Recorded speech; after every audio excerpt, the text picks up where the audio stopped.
Our next guest is Dr. Michael Flood. Well, he's actually a professor at the Queensland University of Technology. He's an internationally recognised researcher on men, masculinities and violence prevention.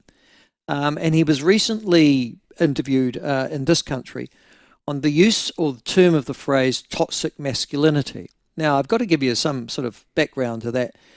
I first struck the phrase toxic masculinity because it's not really something that baby boomers get involved in. When my daughter, about 3 years ago, was writing a speech, and she was allowed to choose any speech she liked. She was in her last year at school, and she chose the topic of toxic masculinity.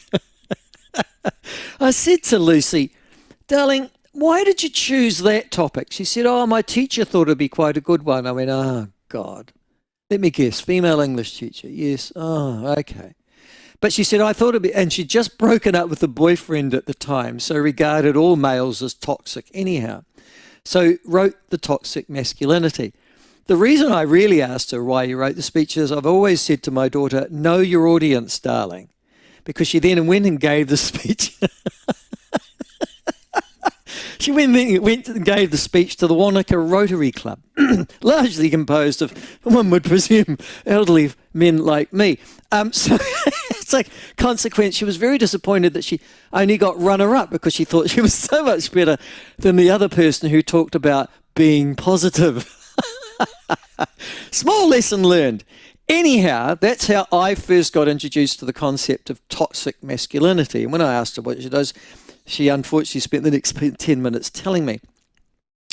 I said to her, I think you've just described your brother, younger brother at the time, because it seemed to be a word that encompassed all the negative things about boys, and boys being boys and men being men, and just the whole masculine conundrum that it seems a conundrum of the early 21st century in Western society in particular.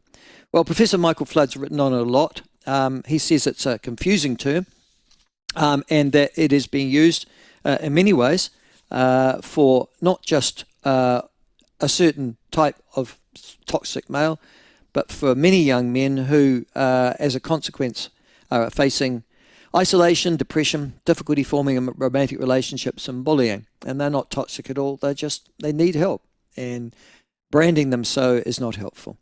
Let us go and talk to him now. He's joining us from, I presume, Queensland. Michael, welcome to the show. You are in Queensland, mate, are you?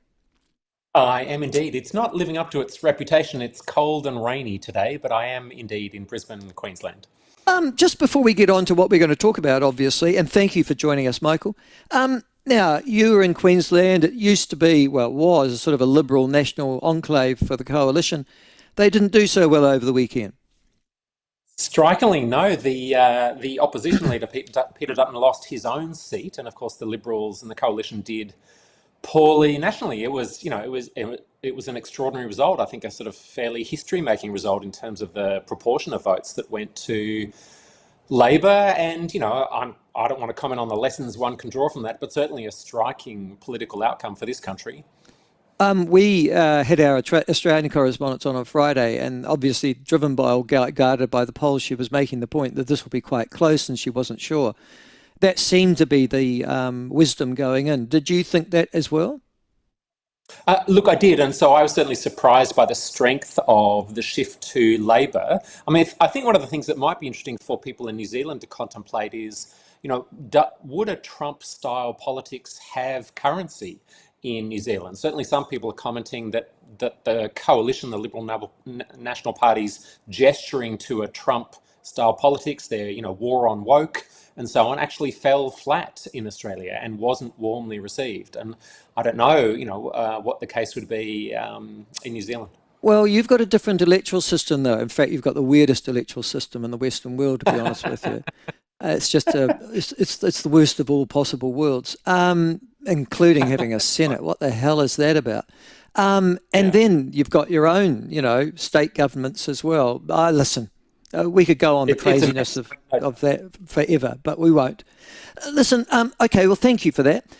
You've published widely on topics to do with men and masculinity, and your concerned, it seems to me, in some of the articles that I've seen and book reviews that I've seen that you've been involved in, Michael, that young boys are, as a consequence of the growth of feminism and of, if you like, feminist-oriented curricula and teaching and the structure of our institutions, are confused as to what masculinity and being a real boy and a real man is these days. Is that the aegis? Is that the summary of your research?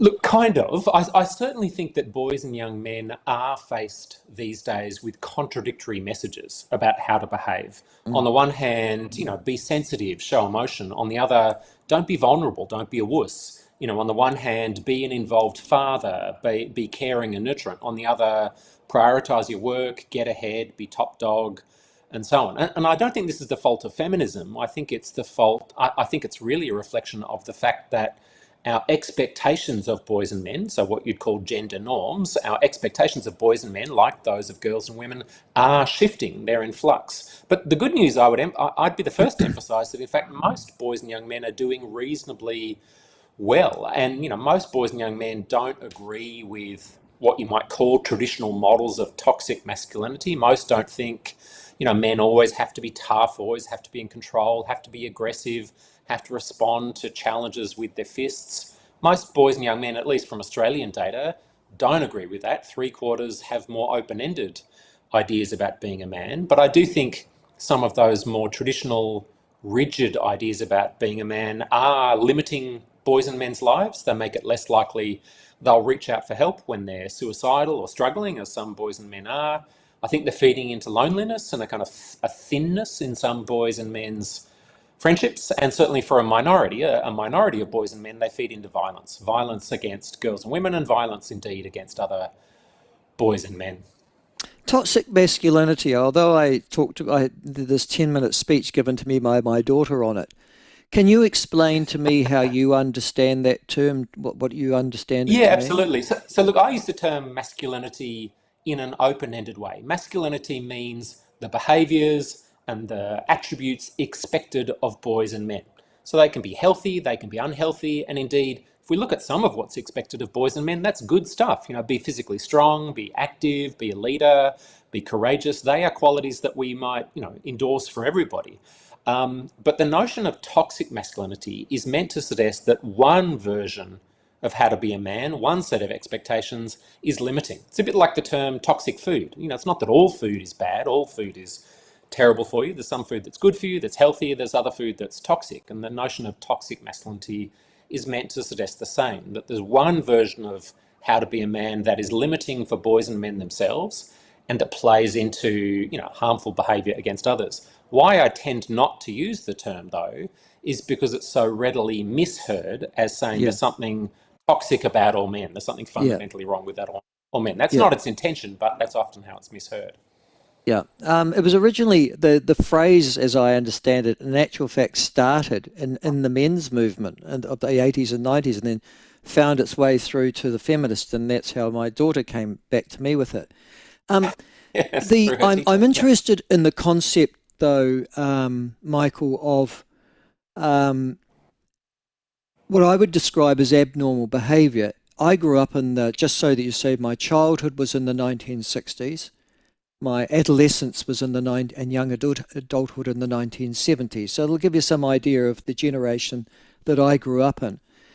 People who settled their disputes with fists, who beat up women, who sexually assaulted them, were not regarded in my time as being decent human beings. Yep. Um, so how did that kind of behaviour become translated into, well, all men are like this?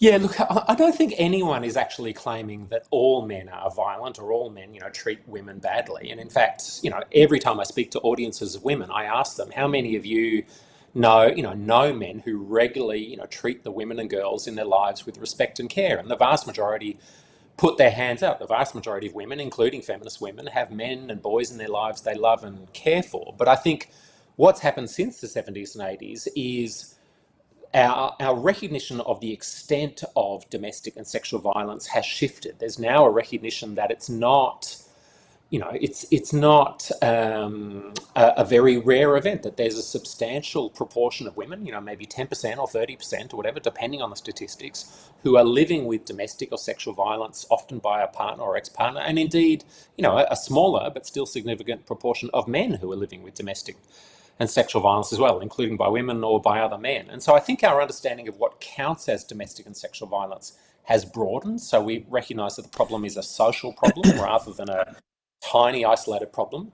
And there's been some recognition that some of the ways we raise boys and men feed into that problem. Most boys and men don't use violence. As I've said, most boys and men treat the women and girls in their lives with respect and care. But if a 16-year-old guy is growing up with the lesson that he should be the dominant one in relationships, that his needs come first, that women are, lying bitches or just sex objects and so on, he's much more likely to treat his girlfriend badly than the majority of 16-year-old guys who think, women and girls deserve the same, rights and responsibilities as anybody else.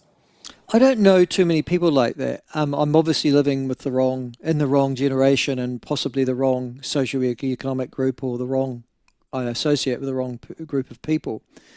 But I do know that when my daughter gave me her speech, she seemed to have a proto-feminist view, I guess, that some of the things that men do, you've mentioned some of them, excelling at sport, enjoying playing rugby or rugby league, the contact version of that, providing for one's family and seeing that that is their role in society.